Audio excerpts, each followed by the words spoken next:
sempre prestar atenção no filho, ter um tempo de qualidade, porque às vezes pode estar com uma pérola ali e essa pérola está guardada na gaveta e não está sendo usada, né? Então, hoje em dia, a gente tem muito talento, só que parece que o mundo não dá espaço para esses talentos aflorarem, assim. Então,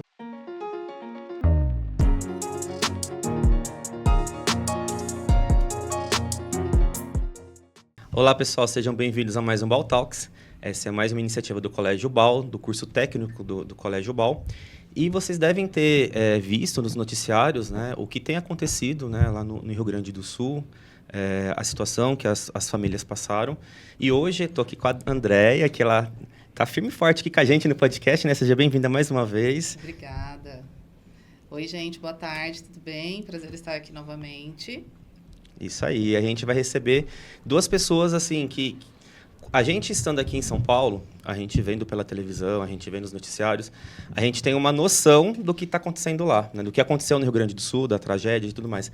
Mas eles estão aqui para relatar, contar um pouquinho lá como que é o Estado, se isso acontece sempre e o que as experiências que eles puderam vivenciar, infelizmente não tão boas, né? Mas a gente quer receber aqui Dona Noeli e o Binho. Sejam bem-vindos ao nosso podcast aqui. tudo bem? Vamos lá, para a gente poder entender. Eu sei que os dois são de lá, mas quando aconteceu isso, o Binho estava aqui, é isso? E a Dona Noeli estava lá sozinha? Isso, eu estava aqui e ela estava lá no sul. E como isso já tinha sido alertado, isso tinha sido... Havia, para vocês que estavam lá, havia uma previsão, os noticiários falavam, havia uma chuva forte, já estava mais ou menos previsto ou não? Foi pego de surpresa? Então, a mãe assiste mais TV lá, né? Eu, como não estava lá, eu já estava aqui desde novembro. Sabe dizer se chegou a falar alguma coisa de tempestade? Isso, falaram, né? Que ia vir tempestade. Mas a gente não esperava que fosse ser tão grave. Essa como tempestade, foi, né?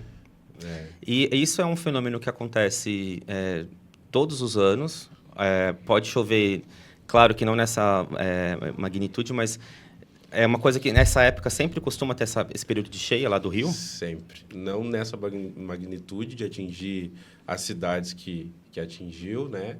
Porto Alegre, principalmente. Mas a região das ilhas ali, o pessoal que mora em ilhas, por exemplo, ou na orla, sempre já tem as casas, na verdade, mais elevadas por causa dessa cheia. A Dona Noeli mora em que bairro lá? É em Porto Alegre mesmo ou não é uma cidade próxima? Eu moro na cidade de Guaíba. Guaíba. Que é onde você morava também. Isso. Você mora com ela, não? Quando você está lá ou você tem outro lugar lá? Não, nós estávamos já em casas separadas. Eu cresci nessa... A mãe, na verdade, nasceu nessa mesma casa que ela mora. Então, mora lá há 74 anos. Só que é numa região alta. Então, tipo assim, tem o rio, tem 2 avenidas e já tem uma ladeira, assim, um morro, né? Que a gente chama. Que aí já começa a subir as ruas. Então, essas pessoas não foram atingidas, né? Mas o entorno ali, todinho, né? Tipo... E aí, quando começaram as chuvas, Noeli, a senhora estava sozinha em casa? Tinha gente com a senhora aqui que... A senhora tinha noção do que estava acontecendo? Eu tinha ido a Porto Alegre ver passagem para mim vir para cá.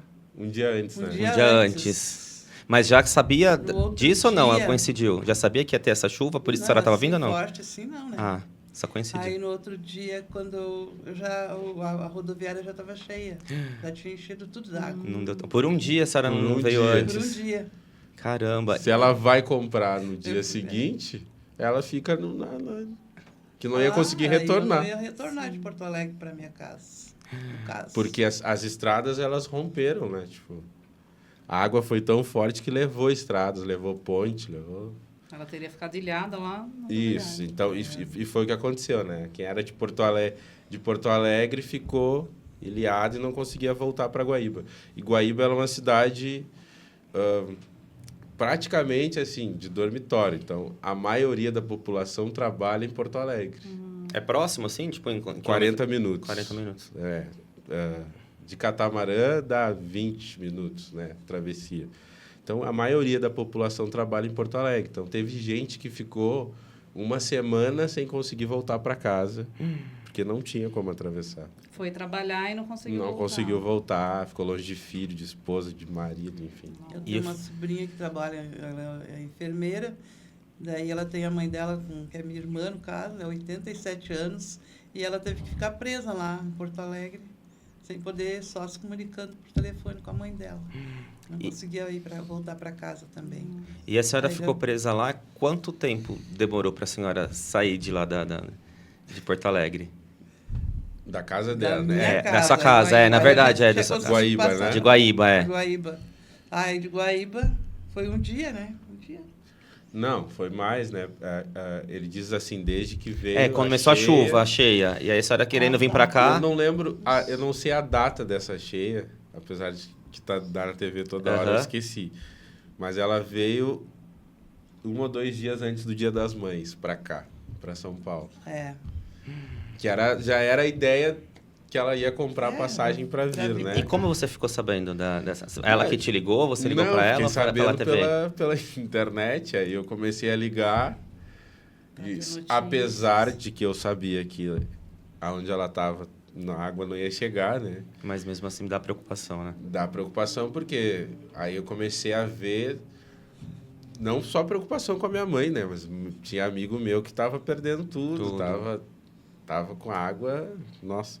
Então, eu comecei a ver as notícias e fui falando com ela, assim, mãe, como é que tá aí, pessoal? Ela foi me informando, né? E também porque estava faltando energia já, né? O pessoal estava desligando rede de energia, porque teve lugares que a água chegou até os postes, né? Verdade. E, apesar de que todo mundo acha, isso não foi só chuva, né? Tipo, chegou uma hora que parou a chuva, mas começou... a subir água, porque não era uma água da chuva, era uma cheia que teve, aí foi rompendo barreiras de que a gente chama de açude, de rio, enfim, lá de águas que foi descendo. Isso deságua nesse... Pelo que eu tinha visto nas reportagens, assim, é diferente daqui que você tem correntezas que a chuva vem e leva. Lá parece que a água ia subindo bem lentamente. Você não sentia, você não via aquela corrente de água, né? Você só via água meio que brotando, né? Enchendo, subindo os níveis e você, de onde vem? O que está acontecendo? Porque é um rio, né? A Lagoa dos Patos é um rio bem grande que deságua no oceano. Só que a saída dela para o oceano ela é muito curta. Muito curta.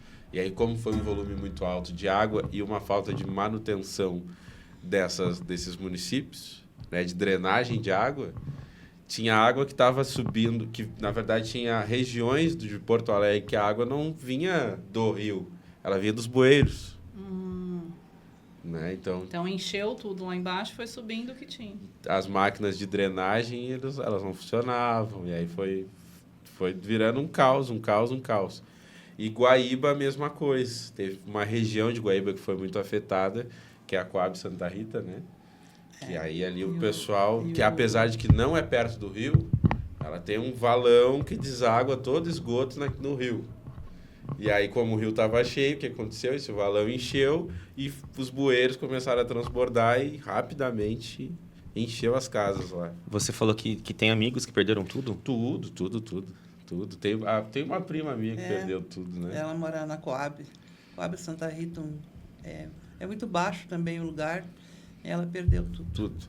Nossa, gente, eu imagino essas pessoas para ter a força de vontade de reconstruir. Eu estava acompanhando pela TV, teve um momento que eles estavam limpando, aí estava chovendo de novo, eles estavam perdendo tudo que tinha já limpo. De novo, teve acho que umas 2, 3 vezes assim que achavam que ia parar, daqui a pouco de novo. E sem contar vidas, né? Tipo, sim, tem algum conhecido de vocês que está desaparecido? Vocês conhecem alguém? Não, eu, graças a Deus, não. Mas teve... até quem ajudou assim, a trazer a mãe, que eu tive várias ajudas, que teve que passar por várias pessoas, né? Essa vinda dela, teve uma amiga minha bombeira, que é aqui de São Paulo, que foi como voluntária para lá, largou filho, largou tudo e foi para lá. E aí ela me auxiliou e ela até me mandava alguns vídeos e fotos, assim. E como que as pessoas chegavam lá? Porque se as rodovias estavam comprometidas... Assim, a geografia, como é que eu vou te explicar? Sai de São Paulo, né? Passa pelo Paraná, Curitiba, Florianópolis. Aí, quando chega no sul, tu chega ali pela Praia de Torres. começa a descer e as pessoas conseguiam chegar até Canoas, que foi uma das cidades mais atingidas. Aí, a partir de Canoas, era... Que é uma cidade alta ou uma cidade baixa? Baixa. Também. E foi uma das mais atingidas. Então, a partir dali, aí tu tinha que... Era jet ski, lancha, né? Aquela função. Tinha estradas que estavam rompidas, outras não. Estradas paralelas. Tu ia se virando, assim. Aí, de Canoas, chegava em Porto Alegre, de Porto Alegre, Eldorado, e Eldorado, Guaíba.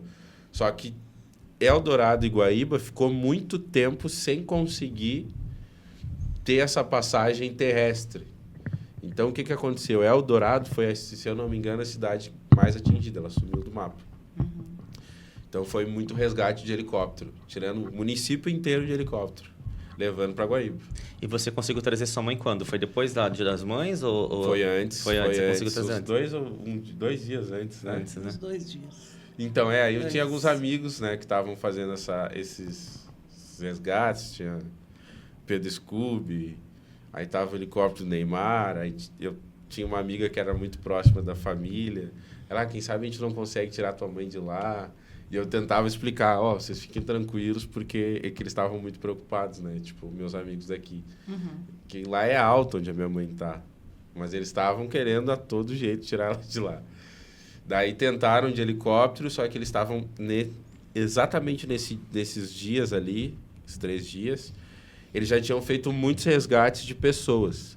E aí o que os helicópteros estavam priorizando? Alimento, porque os caminhões não conseguiam chegar. Então eles chegavam até uma parte, os aviões, tinha avião que estava pousando na pista, na freeway, na rodovia mesmo. Aí os aviões pousavam lá, vinha o helicóptero, pegava os alimentos e ficava levando. E o campo de pouso era atrás da casa da mãe. E aí a gente começou a cogitar, quando for levar, será que na volta não dá para tirá-la dali? Porque não tinha como sair. Não tinha carro, não tinha nada.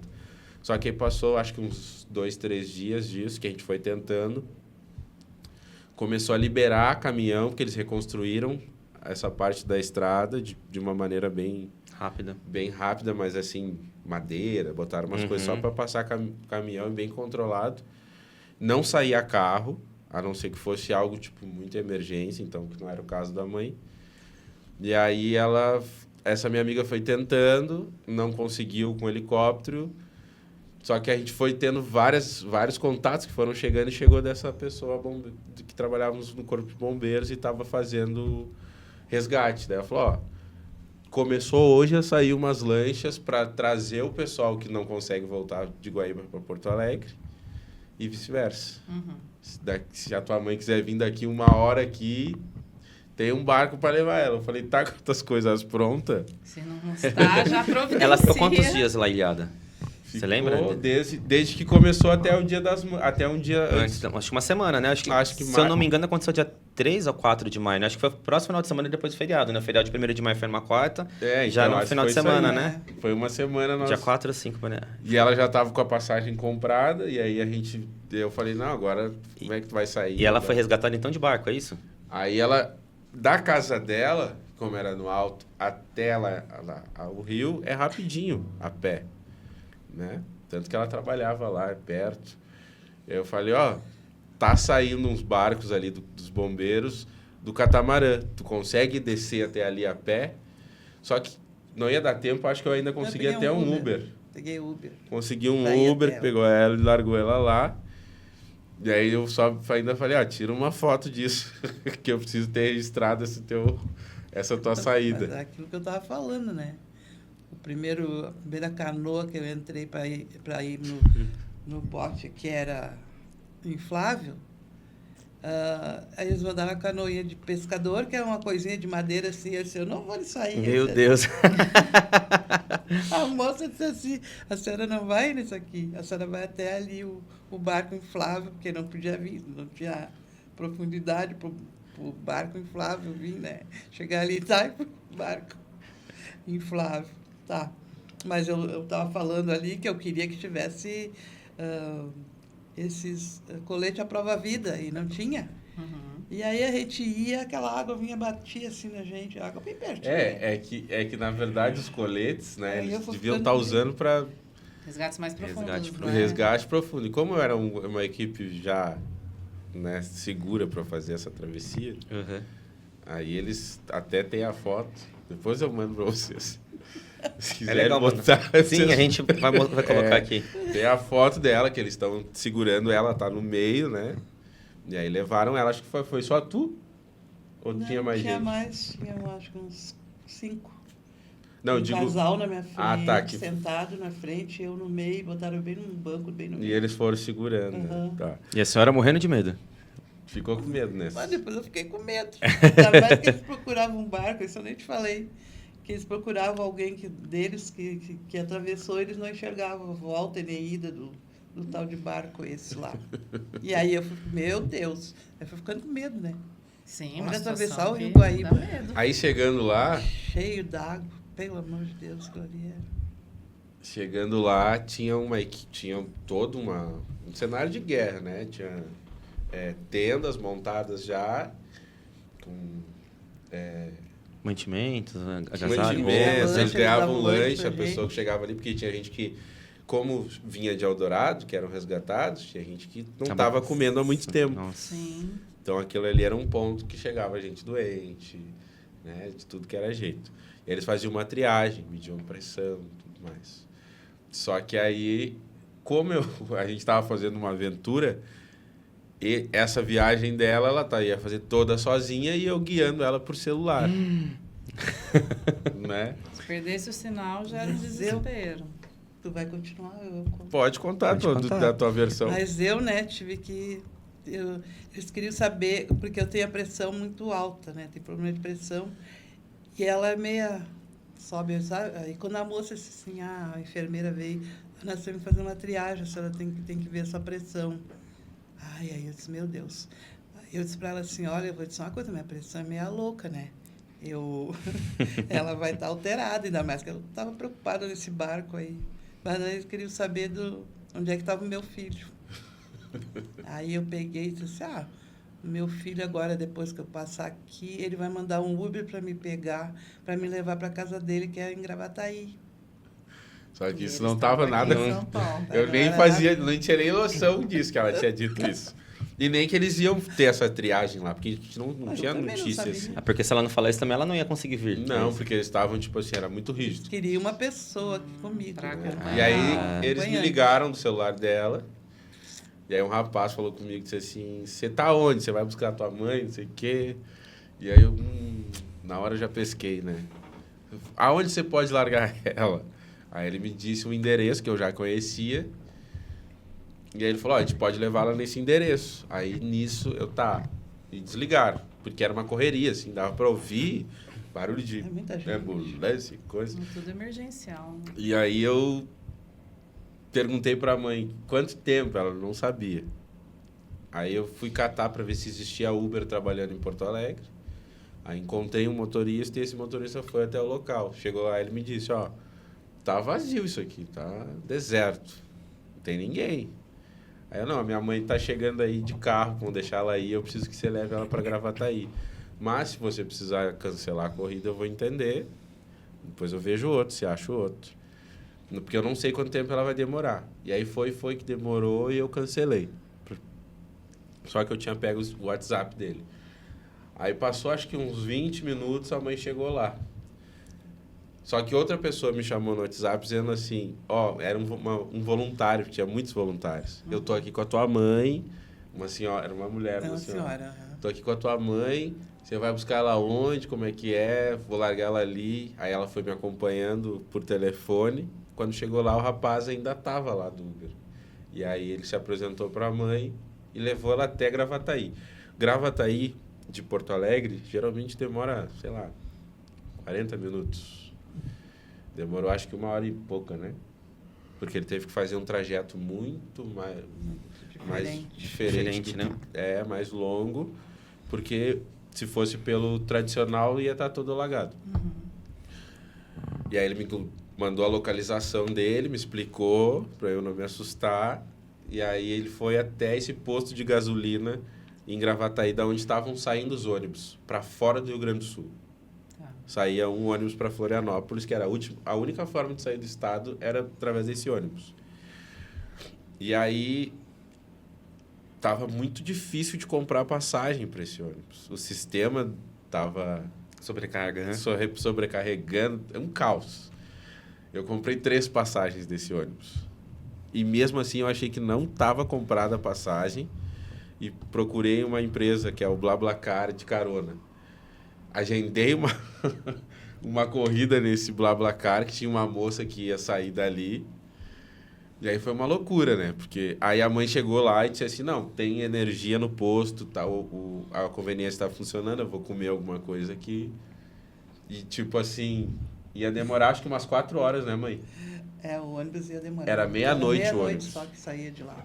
E a senhora tranquila, a senhora estava preocupada. Meu Deus, o que vai acontecer? Eu vou, não vou, embarco, não embarco? Não, estava bem tranquila. Não, lá ela já estava. Eu sentia no telefone. Mais tranquila. Que aí ela já... E eu também. Porque... Depois que andou com a canoa lá, que quase ia virar, agora já... Ele era pior. Tô salva, né? E aí está em terra firme também. E eu ligando... Tem risco de água. E eu ligava por vídeo de meia hora. Pra ver se ela estava tranquila. Tinha bastante gente no posto, tinha pessoas... O ônibus encheu, né? Só que a história do ônibus foi assim... Só meia-noite que eu tive que sair de lá. Tinha essa moça do BlaBlaCar que ela cancelou 2 vezes a corrida.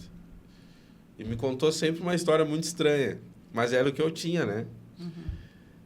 Só que aí era, sei lá, 10 para meia-noite, ela não tinha chego. E eu falei pra mãe, dá uma olhada, ver se tem um ônibus aí que vai para Florianópolis. Ela tem.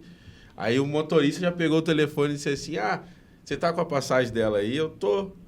Aí ele, não, esse aqui da dona Noeli, pode entrar. Aí eu, então deixa essa mulher aí. E na hora a mulher chegou. Aí eu, mãe, a mulher chegou. Aí lá, agora eu já tô no ônibus, eu vou de ônibus. Eu já tava sentado lá. E aí foi um caos, né? E eu com o coração na mão, e agora? Mas é o dia das mães e é minha mãe, né? Então vamos lá. Aí qualquer coisa, se essa mulher ficar te ligando, que ela tinha o número dela, você desliga o celular, sei lá o que você faz. Desde que eu resolvo. Daí ela entrou no ônibus e foi para Florianópolis. A partir dali deu tudo certo. Já estava dando tudo certo, mas daí, tipo assim, a gente ficou tranquilo. Que aí, essa minha amiga tinha nos presenteado com uma passagem, né, de avião de Florianópolis para cá, que era para de noite. E ela chegaria em Florianópolis de manhã. Então, ela ia ter que ficar o dia inteiro no aeroporto. Mas lá, prontamente, a companhia aérea botou ela no primeiro voo e ela chegou aqui... Aí deu tudo certo. Foi a primeira vez que você andou de avião ou não? Segunda. Segunda vez? Então eu já estava acostumada, já estava tranquilo.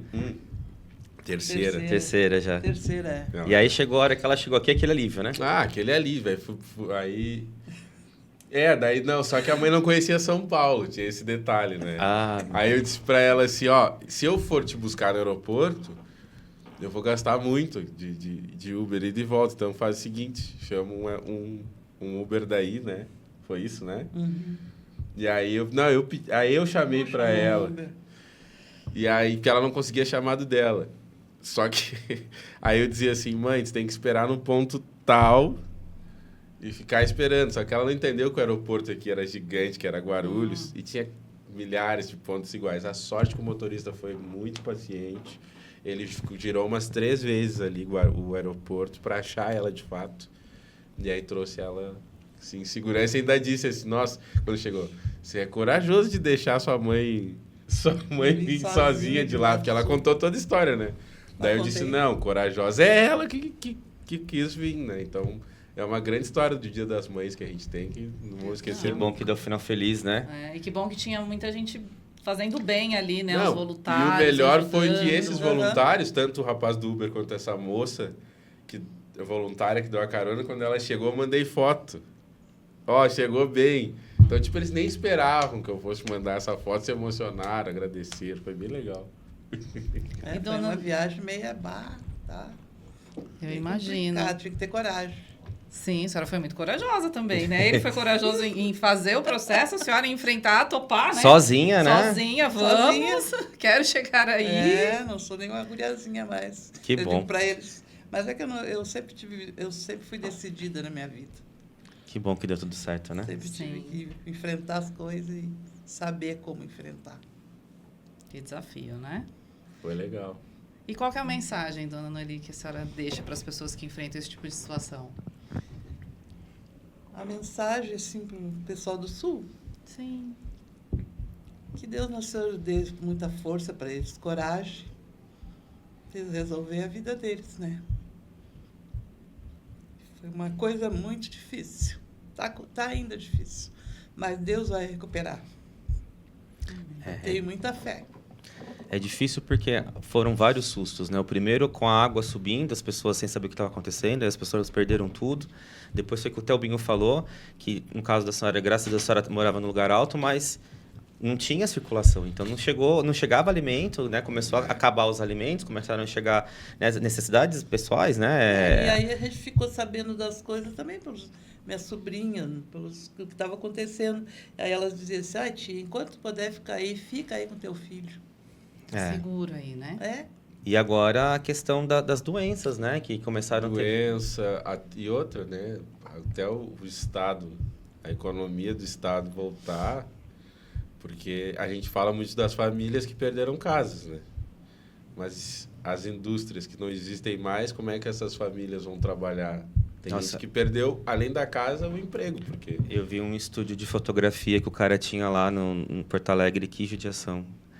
Lente, câmeras, assim, você vê que é uma coisa que, né, esses equipamentos são caros, né? Sim. E o desespero, assim, eu acho que essas pessoas, é só Deus mesmo e muita resiliência para recomeçar, para, né, porque o desânimo, eu acredito que seja, assim, avassalador, né? Tem um amigo que ele trabalha com áudio, né? Tem um estúdio e ultimamente ele estava trabalhando numa empresa onde ele viaja todo o Brasil fazendo espetáculos, assim. Ele é técnico de áudio, né? Um baita profissional. E aí ele saiu para trabalhar e geralmente ele faz um circuito que ele fica viajando há muito tempo. Então, tipo, sai e depois volta depois de 40 dias para casa. E ele postou essa semana. Saí para trabalhar e voltei e não tem mais nada. Não. É muito difícil, né? Todo o equipamento dele, ele perdeu tudo. E ele falou isso com uma tranquilidade, não foi chorando, foi com uma tranquilidade, assim, tipo, bora reconquistar tudo de novo. E ele falou assim, nem vou ter tempo de recolher as coisas, porque eu já tenho mais trabalho, graças a Deus, né? Que não depende só do trabalho lá no estado, já que ele trabalha fora. Então, mas é difícil ele sair, fechar a porta, tá tudo ok, quando voltar não tinha nada, roupa, nada. Dona Noeli, parabéns mais uma vez aí pela história, pela força, pela coragem, né, que muitas vezes a gente tem que ter. E para você que está em casa, se você puder ajudar de alguma forma, né, a gente vai deixar aqui um site aqui com instituições que são sérias, né? A gente tem visto várias televisões, vários rádios, empresas grandes se mobilizando, todo mundo, né, para mandar, inclusive aqui o colégio, né? O colégio mandou, né? Arrecadamos e enviamos através de uma ONG. Como que era a ONG que você... Seja um Milagre. Seja um Milagre. Exato. Então, entre em contato para... Se essas ONGs estão precisando, dependendo da fase, né? Eu vi que em algum momento eles estavam precisando de mais roupas, outro momento eles estavam precisando mais de alimento. Então, é interessante ter essa sensibilidade, né? E doar aquilo que realmente está possível de uso, né? Porque eu vi algumas doações, algumas reportagens onde tinha algumas coisas que estavam chegando que não tinha como usar, gente. Então, né? A gente tem que ter um pouquinho de noção, né? E assim, né, Vitor? Eu também, falando de doação, a gente fala de roupa, de alimento, enfim... Mas eu queria também pontuar uma coisa, os profissionais os psicólogos, médicos, sim, que puderem fazer... Cuidado emocional, né? Às vezes atender online, né? Uma coisa assim, já muda, né? Abrir um contato que possa fazer uma chamada de vídeo, porque as pessoas que voltaram para suas casas agora, a parte mental mais afetada, é tu ver a casa toda destruída. Alguns conseguem limpar e retornar e outros não querem ficar ali naquela casa, não conseguem mais, enfim. Então, a parte mental, né? Também cuidar, assim.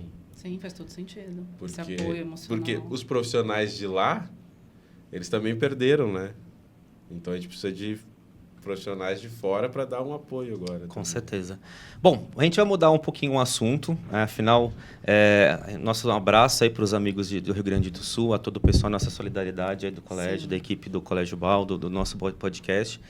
A gente deseja realmente que vocês consigam reconstruir as suas vidas, mas a gente vai falar agora um pouquinho do Binho, né? O Binho tem uma história muito legal para contar. Nós somos um colégio onde a gente estimula muito os sonhos dos nossos jovens, né? Dos nossos adolescentes, né? Então, como é bonito quando uma criança, um jovem tem um sonho e ele corre atrás, né, André, do seu objetivo. E eu quero fazer uma parênteses aqui porque o BAU ele proporciona isso, né?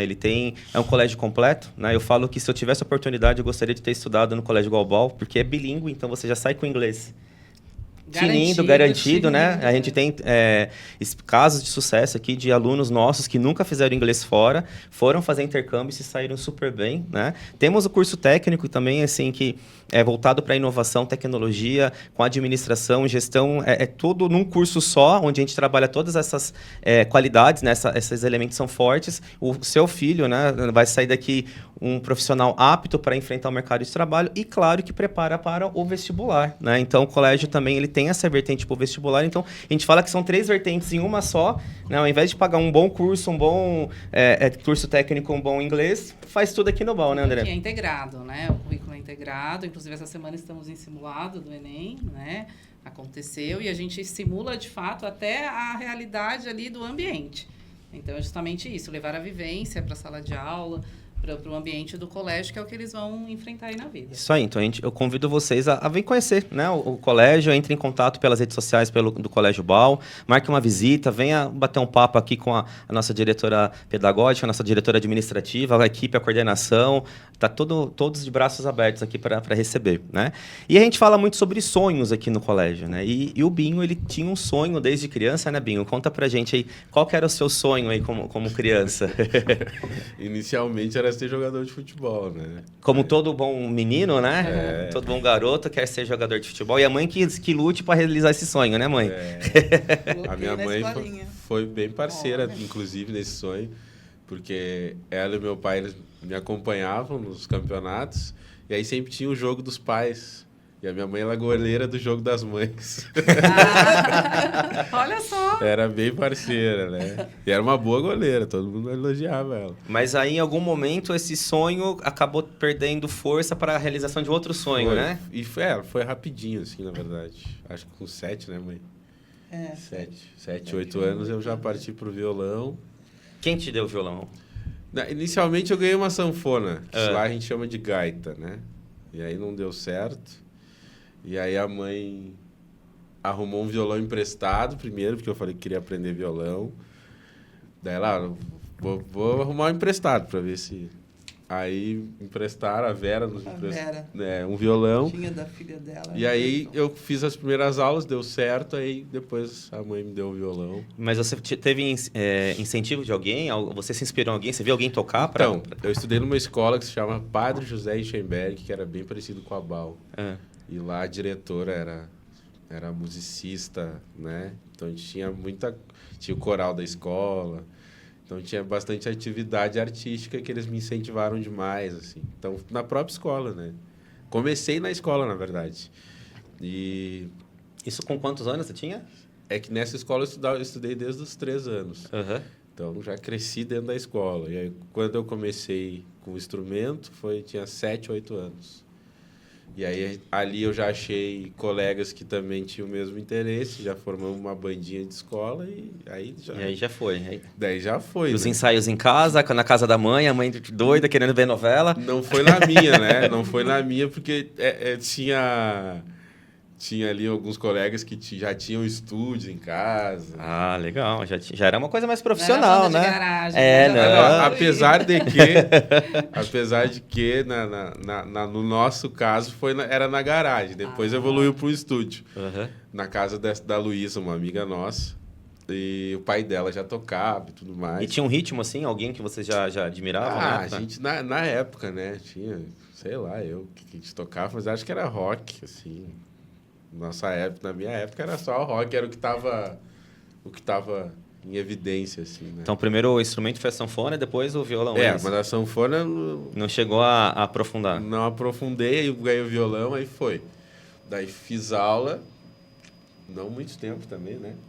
Uns 2 anos, aí o professor falou que... Pode tirar ele já. Se a senhora quiser deixar, mas pode tirar que ele já está bem. Tá só brincando na aula, curtindo. E aí eu sempre fui aquele cara que meio que liderava, assim, tipo, vamos fazer tal coisa. Porque já era o meu sonho daí. Meu sonho virou a chave, assim, tipo, pum, foi bem rápido. Então, quando eu vi que eu dominava o violão, tá, é isso aqui. E aí eu ficava incomodando, ó, vamos ensaiar hoje. E às vezes a maioria da galera não queria, né? Eu, vamos. Mas me contaram que aos 14 anos você fez uma turnê como guitarrista. Como é que foi isso? Então, essa minha colega eram gêmeas, a Júlia e a Luísa. O pai dela foi... O vô delas foi prefeito da cidade, o pai dela depois vereador, virou prefeito.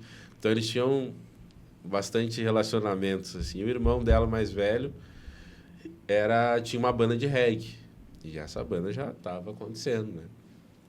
E aí, de tanto que eu incomodava, passava... Tinha até um quartinho lá na casa deles que já ficava lá, porque tipo, já sabiam que eu ia morar lá praticamente.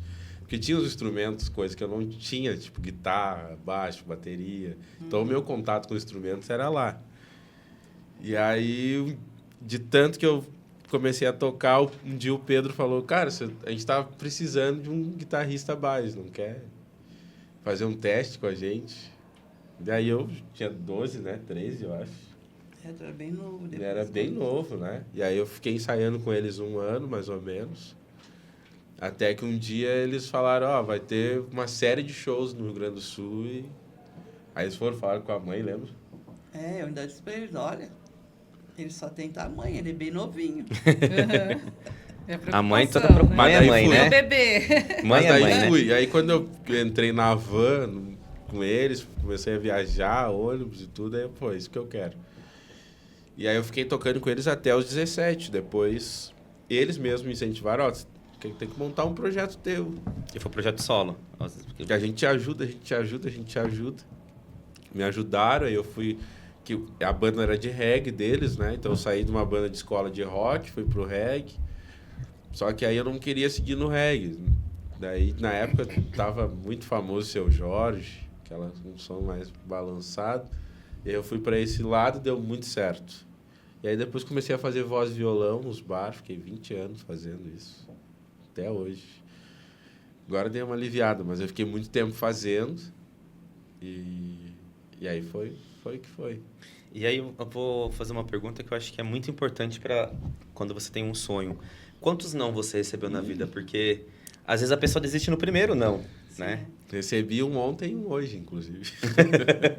E nunca desistiu, né? Todo dia tem, né?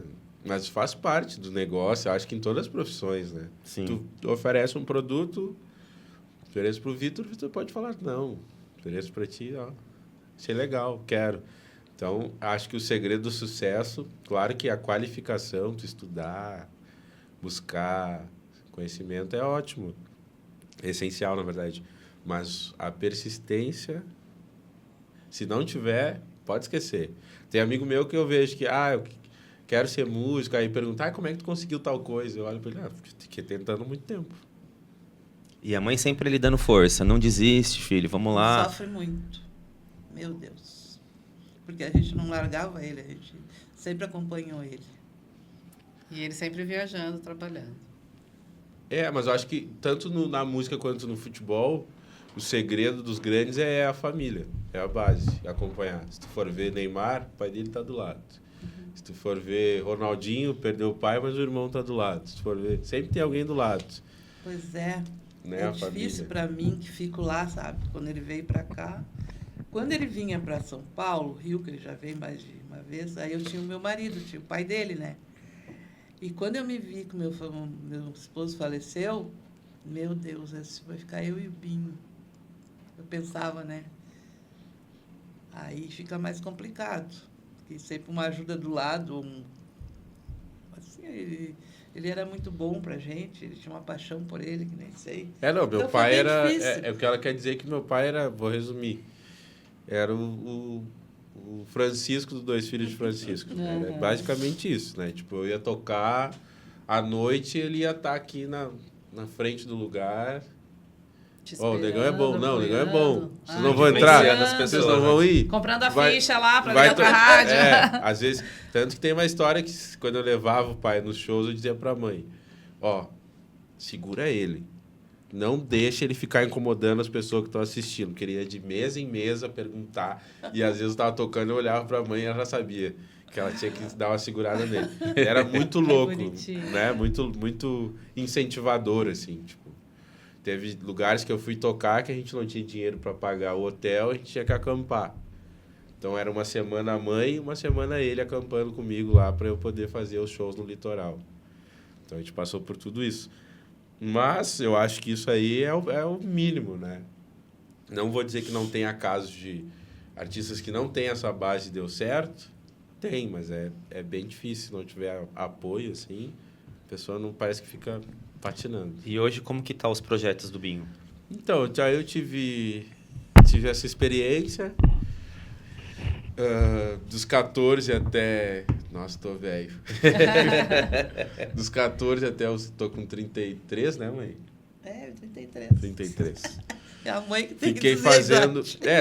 dos 14 até uns 30, eu fiz muito bar, fiz muito projeto solo, nunca tive banda, assim. A minha experiência de banda foi só no início.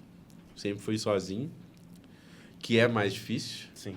Porque é bom porque tu decide as coisas sozinho, mas é mais difícil porque tu não tem aquela coisa do... Quando eu tô triste e desanimado, eu mesmo que tenho que me... Buscar força em si Buscar mesmo. força, mas vamos embora.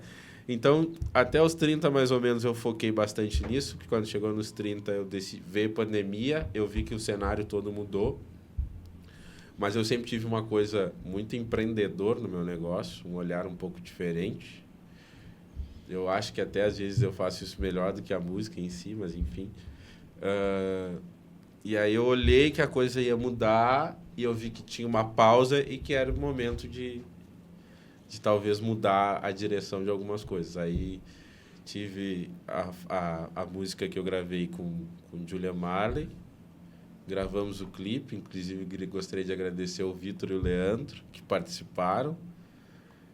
Tive um show, foi em Minas, no Mineirão, que o Leandro foi comigo. Né? Incomodei o Vitor, que ele tinha que estar lá, ele não conseguiu estar. A gente tinha um evento aqui, eu tive que acompanhar uma artista aqui, o Leandro teve que ir para lá e deu certo. Isso, né? Foi um grande feito, que não foi um feito só meu, foi com os meninos da Tanit também, e que me abre portas até hoje. Passou isso aí, eu vi que eu precisava de novo mudar um pouquinho a direção, né, de questões de mercado. Analisei isso, não tirando a minha identidade, porque o que eu sempre fiz foi música negra, sempre foi ou reggae, MPB, samba rock, tudo tá no mesmo balaio, mas eu tava... Tem um momento que a gente começa a se descobrir. E o seu Jorge é a sua referência? É a minha referência, que se eu te perguntar o que ele toca, você não consegue definir, porque Exatamente. é tudo. Sim. E é uma música tão gostosa, né? Mas essa vivência, tipo assim, de se conhecer e ressignificar essa trilha musical. Eu morei no Rio um tempo, que eu lembro que isso influenciou bastante musicalmente, e aqui em São Paulo estou morando agora. Já tinha passado uma temporada aqui, mas morando agora. E lá no Sul. Então eu tinha muito a minha visão de música de lá, e agora eu estou amadurecendo essa visão e vi que também já estamos trocando uma rota. Então agora, se eu puder te dar um spoiler do que eu estou fazendo, essa semana que vem eu começo a gravar meu novo trabalho, que é um disco, né? Mais que uma música, são várias, e não é reggae.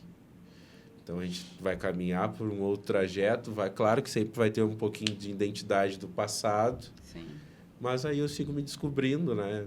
Se reinventando, né? Se reinventando nesses formatos. E também estou tendo a oportunidade de lidar com culturas que eu não tinha acesso. Por exemplo, fui num festival que era Feira Preta o nome, que era de música nordestina. Assisti um monte de apresentação que eram famosíssimas, tipo, muita gente cantando que eu nunca tinha escutado. É a mesma coisa que eu botar para vocês o canto alegretense, talvez. Vocês que não conhecem a cultura do Sul vão achar aquilo, no mínimo, interessante. Sim. Então, a música é isso, né? Se a gente não abre espaço para outras culturas, tu acaba ficando muito bitolado, muito chato, muito, sabe? Uma pessoa fechada. E eu, graças a Deus, sempre fui bastante aberto. Isso está sendo bom para mim, né? Participei do Canta Comigo agora. Então, pude conviver com muitos artistas, 99 artistas diariamente. Uma maratona de gravação, né? Uma maratona de gravação, de emoção, né? Então, tipo, ali, desde o Ovelha, Marquinhos Moura, até essa galera mais nova, assim, dos influencers mais novos. Sim. Então, é transitou em várias culturas e idades. Isso, né? E acabou me abrindo um leque para minha criação, né? Então, não é... Às vezes a pessoa acha, tá lá, mas é só a visibilidade. Não, a gente acaba recebendo muita coisa legal que leva para a vida. E você se deparando com pessoas que estão apresentando uma música com um sonho que você também já passou naquele momento, né? Nem cheguei a falar dos candidatos, né? Então, tipo, lidar com candidatos. Tem candidato que virou meu amigo, tem... obviamente, a maioria dos artistas do painel viraram amigos. A Gabi... foi a que deu a passagem para a mãe vir, virou minha irmãzona, assim, a gente conversa diariamente. Então, fez muito... Estar em São Paulo, eu sempre digo que aqui está o centro do país, né? Tá fazendo muito bem, assim, culturalmente para mim. A minha passagem pelo Sul, assim, eu sempre costumo dizer que ela foi só o nascimento, né? Eu não me vejo como um gaúcho, assim. Me vejo como alguém do Brasil, não um gaúcho. A galera fica meio braba comigo com isso. Mas ele também é gaúcho, mas não é o único do de Porto Alegre. Porque eu acabo me identificando com vários lugares, né? Tipo, se eu for falar de reggae, São Luís do Maranhão é a capital do reggae. Rio de Janeiro, samba. E eu gosto de tudo isso. Então, eu sou essa pessoa que mistura, gosta de transitar. E aqui aqui eu encontro tudo isso, né? Então, tá sendo muito proveitoso. Tanto que o clipe do Julian eu gravei aqui. O Da Tudo Bem, que é a minha música que eu lancei antes, eu gravei aqui também. Em São Paulo. Agora, esse outro trabalho eu vou gravar aqui também. Então... É que aqui eu tenho um pouquinho de cada canto do Brasil, né? E aí você falou de empreendedorismo, que hoje você se vê muito mais empreendedor do que músico. Me conta aí isso. Porque, então, eu acabo pensando hoje... Eu deveria fazer o inverso, né? Pensar na arte em primeiro lugar. Mas não. Minha cabeça hoje, ela já pensa diferente, né? Digo que eu tô meio Anitta, assim, né? Uhum. Tô deixando a música em segundo plano... Porque quando por exemplo, agora eu vou gravar esse trabalho. Obviamente que ele vai ter muito a minha identidade, a minha essência. Mas eu também preciso entender como que isso vai se comportar no mercado. Porque senão eu vou ficar fazendo música para mim mesmo e comendo arroz com feijão enquanto o resto da galera tá comendo sushi. E afinal você precisa vender para o seu público, né? Exato, o meu público precisa me encontrar e eu preciso encontrar ele. Então tem tudo isso aí. E já acabou aquela história que o músico tem que só fazer música, tem que saber de tudo. De tudo um pouco, né? De tudo um pouco, não adianta. A gente está chegando ao final da entrevista, o nosso produtor já está ali desesperado, levantando placa para mim, Vitor, acaba, mas é que o assunto tá tão bom, né? Tá gostoso. Não falei que ia passar rápido? Exatamente. Passa rápido, né? Binho, obrigado mais uma vez, dona Nelly, obrigado por estar aqui. Sucesso para você nessa sua nova fase, né? Que é uma reconstrução sempre, né? Nesse novo álbum. Eu queria que você deixasse um recado para os nossos pais, para os nossos jovens, que trabalham tanto com sonhos, né? E aí, se a dona Noeli também puder falar da presença da mãe também no sonho do filho, deixa a palavra com vocês.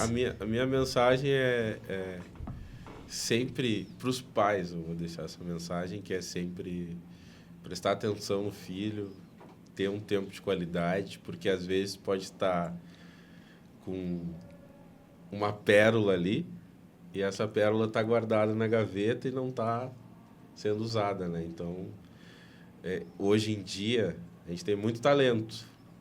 Só que parece que o mundo não dá espaço para esses talentos aflorarem, assim. Então, a gente tem muita internet, as coisas muito rápidas. Sai de casa, vai trabalhar, volta cansado. Aí o filho está tentando mostrar uma coisa. Pô, eu tô cansado, não dá bola. Daqui a pouco... o filho é um Neymar, ou o filho é um Mick Jagger da vida. Enfim, tem que parar. Uma coisa que a minha mãe e meu pai sempre faziam, que eu não fazia, inclusive, era tocar em casa. Sempre pediam para eu tocar em casa. Inclusive, a mãe era minha cantora no início. Eu Uau. tocava violão e ela cantava. Aí o Olha professor, só, isso não tinha contado aqui ainda, né? o professor pediu para ela parar de cantar, porque senão eu não ia aprender a cantar, eu não ia desenvolver isso. Então, eles sempre pediram, até hoje eu não toco em casa, não tenho essa cultura. Esse hábito, né? Eu sou mais, meu jeito de praticar é outro. É mais escutando do que tocando. Mas eu tenho certeza que tem filhos que querem tocar para os pais e os pais acabam não tendo muita paciência hoje em dia, né? Mas eu não falo só de música, eu falo de tudo. Pode ser, não só a arte, né? Às vezes tu pode ter um prodígio do empreendedorismo em casa que quer conversar sobre coisas. É o diálogo. Eu acho que a base de tudo é conversar em casa. Ter o tempo. Tipo, hoje nós vamos conversar. Larga o celular e vamos conversar. E a dona Noeli sempre foi presente. Sempre acompanhei ele em tudo. Até demais. Essa do violão mesmo era uma reunião que eu fui. Eu cheguei lá e escutei o professor assim. O filho, quando ele pedir para a pessoa tocar, cantar para ele que tem que tocar e cantar, para ele aprender a cantar. E aí eu cheguei em casa só, o professor me falou isso, não vou ser mais a tua cantora. Que eu quero seu bem. A gente tem que estar sempre antenado com eles, é verdade. Hoje em dia as crianças não são criadas por pais, né? Claro, tem as creches, tem as escolas, né? Mas eu acho que tem que procurar uma hora, assim, para tirar para eles, né? Para as crianças. Sim. 5 uma minutinhos coisa são que eu importantes. acho que também agora é muito brabo é o tal de celular na mão das crianças. Eles não brincam, né? Eles não brincam mais. Não brincam, não conversam, né? Não tem o diálogo entre a família à noite, né? Ele é uma ferramenta excelente, mas é perigoso ao mesmo É, tempo. Equilíbrio, né? Tem um balanço. Tem que ter um É equilíbrio. bom e, mas no mesmo tempo, não é tão bom assim, né? Isso aí. Andréia, conta pra gente agora como que foi a experiência de entrevistar outras pessoas. Como que é aí no... É sensacional, adorei. Eu adoro a questão da comunicação, mas não tinha feito ainda dessa maneira. Foi muito bom. Gratidão. Prazer recebê-la aqui. Vinho, sucesso mais uma vez, Dona Eli, obrigado. E para vocês que estão aqui, nos vemos no próximo episódio. Pessoal, obrigado mais uma vez e sigam nas redes sociais do BAL, do Colégio BAL, né, do curso técnico e também do Colégio Bilíngue. Até mais, pessoal. Tchau, tchau. Tchau.